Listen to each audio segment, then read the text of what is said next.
प्रकाश चैतन्य, मैं कुल्लू डिस्ट्रिक्ट कुल्लू आने का रहने वाला हूँ। तो आप लोगों के बीच में समय समय पर आता रहता हूँ। शायद अभी तो बहुत टाइम हो गया है कि आप लोगों को कुछ भी गाइड नहीं किया है। जैसे कुछ लोग नए हम लोगों के बीच में आए हैं तो उनका भी स्वागत है। पूरी कुल्लू की टीम का मैं स्वागत करता हूँ कि इन लोगों ने टीम को बड़ी अच्छी तरह से मैनेज करके रखा है, क्योंकि मैं हर साइड हर किस तरह का मैनेजमेंट है, तो सबसे आज अगर टॉप में मैनेजमेंट में तो कुल्लू है। सबको बहुत लीडर के साथ जाना पड़ता है। तो आप सब लोग जानते हैं कि मुझे अपॉइंट किया गया कि हमारी कंपनी ने जो एग्रीकल्चर के प्रोडक्ट रखे हैं, एग्रीकल्चर हॉर्टिकल्चर दोनों पे यूज़ होने वाले प्रोडक्ट है, तो ये किस तरह से यूज़ होते हैं, इसके लिए टेक्निकल सपोर्ट क्या है, तो इसके लिए हम समय समय पर कैंपिंग करते रहते हैं। तो एग्रीकल्चर की जो किट है वो किस टाइप से बनाई गई है, वो 4 टाइप्स की किट होती है। शायद सर ने नहीं बताया होगा क्योंकि इनको माल प्रॉपरली नहीं होता है। सीज़न के अनुसार ही हमने किटें बनाई है कि कौन से सीज़न में कौन सी दवाई लगने वाली होती है, उस हिसाब से जो है किट को डिज़ाइन किया गया है। तो सबसे जो मेन बात है कि हमारी जो फार्मिंग है वो रेजिडी फ्री है, जहर मुक्त खेती पे आधारित है। लेकिन जो जिस टेक्नोलॉजी पे आज कंपनी काम कर रही है, जो हमारे प्रोडक्ट के रिजल्ट हैं, वो कंपेयर टू केमिकल और जो हमारा बायोलॉजिकली का जो कंसेप्ट है, इसमें कोई भी ज़्यादा फर्क नहीं है रिजल्ट के लिए। तो रिजल्ट हमें लगभग सेम मिलते हैं, सेम टाइम मिलते हैं, कोई लंबा प्रोसेस नहीं जाता है। लेकिन हमें थोड़ा सा बायोलॉजिकली ज़्यादा प्रिकॉशनली या कुछ इस तरह से ट्रीट करने की ज़रूरत रहती है। तो कंपनी ने पूरा पेस्ट मैनेजमेंट जितना भी हमारा, चाहे फर्टिलाइज़र खादों का ले लो या हमारा स्प्रेइंग का ले लो, टोटल ही पूरा एक शेड्यूल बनाया है किसी भी पेस्ट के लिए, किसी भी बीमारी के लिए। तो जैसे कि आज सबसे पहले एक नंबर की जो किट बनाई है उसमें अल्ट्रावेम रूट, सीवीड और क्या कहते हैं अपना रूट गार्ड, 3 प्रोडक्ट दिए हैं। हम इसको बोल सकते हैं कि जड़ सड़न वाली किट। हम इसको जड़ सड़न वाली भी, क्योंकि इसमें जो रूट गार्ड का एक प्रोडक्ट है, ये जो रूट रॉटिंग, आप शायद इधर भी रॉटिंग की बहुत ज़्यादा दिक्कत है, जड़ सड़न की, कॉलर रॉट की, रूट रॉट की, तो ये दोनों पे काम करता है। अगर आप इसको मार्च अप्रैल में जब नमी होती है उस टाइम इसकी प्रैक्टिस कर सकते हैं, या हम बरसात में इसकी 2 से 3 ड्रेंचिंग, क्योंकि जो बीमारी होती है पहले उसको समझना ज़रूरी होता है कि वो बीमारी हमारा क्या रहता है टारगेट, कि हम डायरेक्टली वन टाइम सोल्यूशन चाहते हैं कि मुझे एक बार दवाई मिली और मैंने स्प्रे की या ड्रेंचिंग की तो मेरी बीमारी खत्म। ऐसा पॉसिबल नहीं है, क्योंकि जो पैथोजन, जो बीमारी हमारी मिट्टी के अंदर है, जो 20-30 साल से हमारी मिट्टी में घर कर गई है, उसको बाहर निकालना इतना आसान नहीं है। आज बहुत सारे एरिया ऐसे हो गए हैं जिन्होंने प्रोडक्शन ही चेंज किया। अगर वो एप्पल पे काम कर रहे थे तो आज वो अनार पे आ रहे हैं या किसी परसिमन पे आ रहे हैं, अलग अलग क्रॉप चेंज कर ली। लेकिन जो जड़ सड़न वाली बीमारी हमारी मिट्टी में आई है, इसको प्रॉपर तरीके से बाहर निकालने के लिए हमें बायोलॉजिकली ट्रीटमेंट करना ही पड़ेगा, और वो भी पूरे साइकिल को बिना ब्रेक किए हुए। अगर मैंने मार्च अप्रैल में ड्रेंचिंग करी है तो मुझे जुलाई अगस्त में बरसात वाले मौसम में 2 ड्रेंचिंग उन पौधों में ज़रूर करनी है जो बहुत ज़्यादा डैमेज है। अगर हम वैसी प्रैक्टिस नहीं करते हैं, हल्का सा एक या 2 ड्रेंचिंग इस बार की, फिर 2-3 साल बाद एक 2 ड्रेंचिंग की, तो हमारी जो सॉइल बोर्न डिजीज, जितनी भी बीमारियां इस जड़ सड़न का कारण बन रही है, वो बढ़ती ही जाएगी। एक टाइम ऐसा आएगा कि हमारी मिट्टी में कुछ भी नहीं उगना, उग ही नहीं पाएगा, क्योंकि उसकी फर्टिलिटी टोटल खत्म हो जाएगी। तो वही फोकस हमने जड़ सड़न के लिए करना है कि पूरे साइकिल को ब्रेक करना है। पहले हमने, मान लो मेरे बगीचे में 100 प्लांट है, 100 प्लांट में से प्रिकॉशनली वो पौधे लेने हैं जिसमें हमने लगभग 5-5 लीटर देना है, जिसमें बीमारी नहीं आई है। अब उसमें से 10 या 20 पौधे ऐसे होंगे जो बहुत डैमेज हो गए, उसमें हम 60 से 8 लीटर देना है, और जो बहुत उससे भी ऊपर डैमेज है उसमें 10 लीटर देना है। अब सेकेंड ड्रेंचिंग जब टाइम आएगा 20 दिन बाद या फिर 1 महीने के बाद, जो हमारी बरसात आती है, वहाँ पे अगर हमने सेकेंड ड्रेंचिंग करनी है तो हमने वही 10 या 20 पौधे लेने हैं जिसमें आपने प्रिकॉशनरी लिया, जिसमें जड़ सड़न नहीं था, वहाँ पे हमने दवाई डाली 5 लीटर, वहाँ पे देने की ज़रूरत नहीं है। लेकिन जो 10 या 20% जो पौधे बचते हैं हमारे पास, उसमें फिर से ड्रेंचिंग करनी 2 रेगुलर बहुत ज़रूरी है। अगर आपने फ्रिक्वेंटली 3 ड्रेंचिंग भी कर ली अगर आप सॉइल टेस्टिंग करेंगे तो आपका काउंट जो है लगभग 10 से 15% तक आ जाएगा। नहीं तो आज तो 70-80% आ रहा है पैथोजन का जो काउंट आ रहा है, बीमारी का जो परसेंटेज आ रही है, इतनी आ रही है जड़ सड़न वाली बीमारी।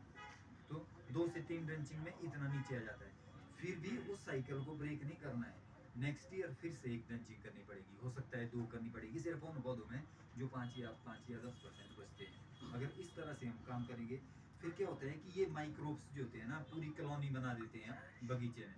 जब वो कॉलोनी एक बार बन जाए तो हमारी मिट्टी कैसे बन जाती है, जैसे आज से 30-40 साल पहले जब जड़ सड़न की बीमारी नहीं थी वैसे बन जाती है, और एक बेस्ट प्रिकॉशन हो जाता है। फिर वो जो हमारा नुकसान करने वाले जितने भी फंगस है वो मिट्टी में नहीं आते हैं। तो ये जैसे बायोलॉजिकली प्रोडक्ट है, आप सब जानते हैं कि अलग से एक टेक्नोलॉजी से बने हुआ है, इसमें 3-4 प्रकार के जो कंटेंट्स मिक्स किए हैं, तो इनकी ज़रूरत थी। क्योंकि कॉस्टिंग में अगर हमने एक साथ मार्केट से उठा के अगर हम 4-5 सीसी लेके आते तो 500-600 रुपया पर सीसी है, तो 3000 का ड्रम जाता। इस टेक्नोलॉजी में ये पॉसिबल हुआ कि ये 550, ओपन मार्केट में शायद 550-600 तक मिलता है, यहाँ पे तो 485 रुपये का है। तो इसको ड्रेंचिंग करने के लिए क्या करना होगा कि 15 लीटर पानी, 2 किलो गुड़, या 1 किलो गुड़ 1 किलो बेसन, वो उस 15 लीटर पानी में डिजोल्व करना है। और फिर ये रूट गार्ड, इसको आप उसको डिजोल्व करो 24 से 36 घंटे तक, 24 घंटे तक भी रखा तब भी चलेगा। फिर आपने इसको तने के पास, तने को बिना ज़्यादा डिस्टर्ब किए हुए तने के पास इसकी ड्रेंचिंग कर सकते हैं। अगर किसी फार्मर ने 1 महीना पहले, 15 दिन पहले, 20 दिन पहले केमिकल की ड्रेंचिंग भी की होगी, तो 20 दिन की गैप में केमिकल का असर ख़त्म हो जाता है। आप 20 दिन की गैप के बाद जो है बायोलॉजिकली आप जो है इसकी ड्रेंचिंग कर सकते हैं। इस उससे बेस्ट, उससे आपको दुगने रिजल्ट मिलते हैं और बेस्ट रिजल्ट मिलते हैं। क्योंकि एक बार जब हम केमिकल की ड्रेंचिंग करते हैं तो हमारी सॉइल जो है माइक्रोब से न्यूट्रल हो जाती है, यानी फायदे वाला भी मर जाता है और नुकसान करने वाला भी मर जाता है। अब अगर हम वहाँ पे बेनिफिशियल जीवाणु लोड करेंगे तो हमारे प्लांट में अलग से माइक्रोबियल एक्टिविटी बढ़ जाएगी, वो जल्दी से फीडिंग लेना शुरू कर देगा, उसका रूट्स एक्टिव हो जाएगा। तो अगर रूट्स एक्टिव हो गया तो प्लांट हेल्दी हो जाएगा फिर से। तो मिट्टी में से बीमारी भी धीरे धीरे ख़त्म हो जाएगी। एक्चुअली वो बीमारी मिट्टी के अंदर से जब हम नहीं निकालेंगे तब तक पॉसिबिलिटी नहीं है। तो जो 1 नंबर की किट है वो जड़ सड़न के लिए है, और उसमें हमने एक ये भी दिया है साथ में, अल्ट्रावेम रूट। अल्ट्रावेम रूट आप सब लोग जानते हैं कि आज मार्केट में माइक्रोराइजा जो है अलग अलग नाम से आता है सबका। तो जो अल्ट्रावेम रूट है ये हमारा माइक्रोराइजा रहता है। माइक्रोराइजा एक ऐसा फंगस होता है जो ब्रिजिंग एजेंट का काम करता है, जहाँ पे जैसे कि जो पौधे की, चाहे पेड़ पौधे जो भी है, उनके जो जड़ें होती है वो एक जगह स्टेबल होती है कि एक ही डायरेक्शन में बढ़ती है। Yes. तो जो मिट्टी के अंदर का जो न्यूट्रिशन पड़ा होता है वो तो जड़ों से दूर है।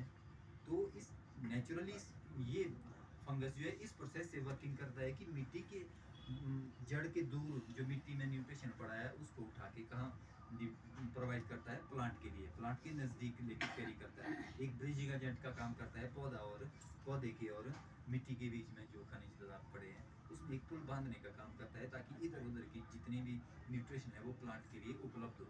तो ये इसका होना बहुत ज़रूरी है। वैसे तो वो गोबर में बहुत अच्छी काउंट में होता था पहले, लेकिन आज ना तो हमारे पास क्रॉप कल्टीवेशन है, हम सिर्फ फिक्स हो गए, एप्पल लगाया है तो एप्पल ही है। अब पहले हमारे अलग अलग मेथड से, चाहे हमने गेहूँ लगाया उस टाइम भी गोबर डाला, धान लगाया, या क्या कहते हैं अपना मक्की लगाई, तो 3-4 टाइम में हम खेतों में गोबर को लेके जाते थे। लेकिन आज एक पे ही डिपेंड हो गया। अगर हमने एप्पल लगाया या अनार लगाया तो उसमें बाकी किसी क्रॉप पे उतना ज़्यादा काम नहीं कर पा रहे हैं, या फिर हम डिपेंड कहाँ हो गए, फर्टिलाइज़र। फर्टिलाइज़र से तो एक्सेस डोज देने से वो तो सॉइल का स्ट्रक्चर बिगड़ ही रहा है, वो तो हम सब लोग देख रहे हैं।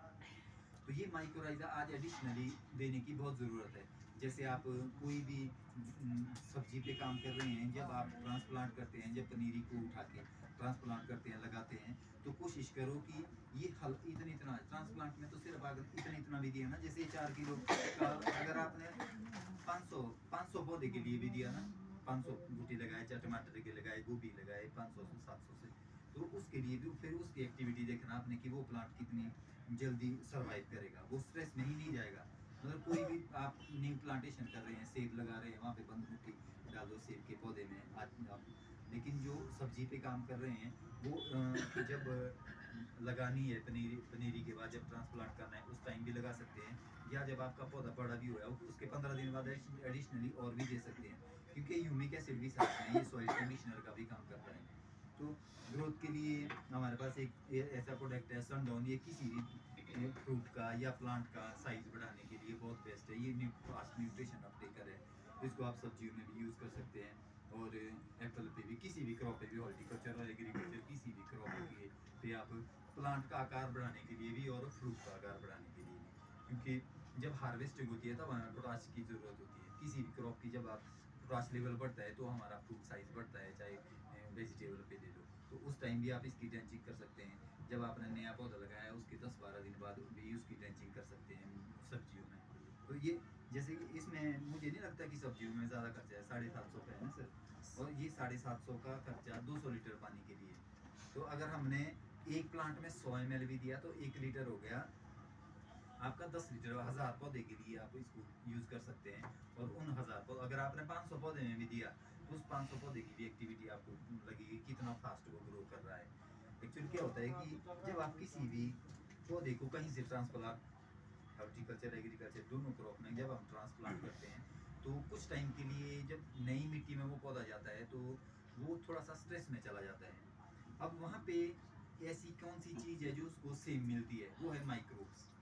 अगर आपकी मिट्टी के अंदर सूक्ष्म जीवाणु होंगे, वो जहाँ से वो पौधा आया वहाँ भी है और हमारे पास भी है, तो सेम जब कंडीशन मिलती है तब हमारा जो कोई भी पौधा होता है वो फीडिंग लेना शुरू करता है। तो अगर हम ऐड करेंगे ये सब चीज़ें, ऐड करते ही क्या होता है कि प्लांट जल्दी एक्टिव हो जाता है। और एक किट, सेकंड जो किट है वो हमारा पिंक के लिए, एप्पल के लिए स्पेशली, उसमें एक पीजीआर मिलता है, सीवीड मिलता है, और साथ में माइक्रोराइजर एक किट। और तीसरा हमारा फिर एक सीज़न और आता है, वहाँ पे हमारे को माइट की ज़रूरत आती है, पोटाश की रहती है, तो उसमें नीम ऑयल, माइक्रोराइजा और हमारा पोटाश।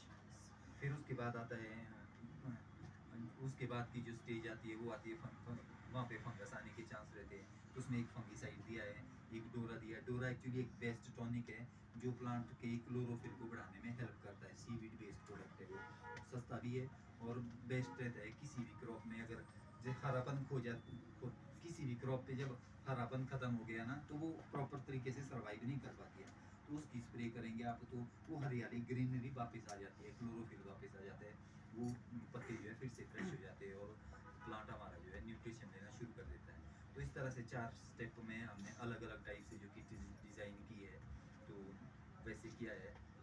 बाकी आप लोगों का मैं धन्यवाद करना चाहूँगा, आज के लिए इतना ही बोलना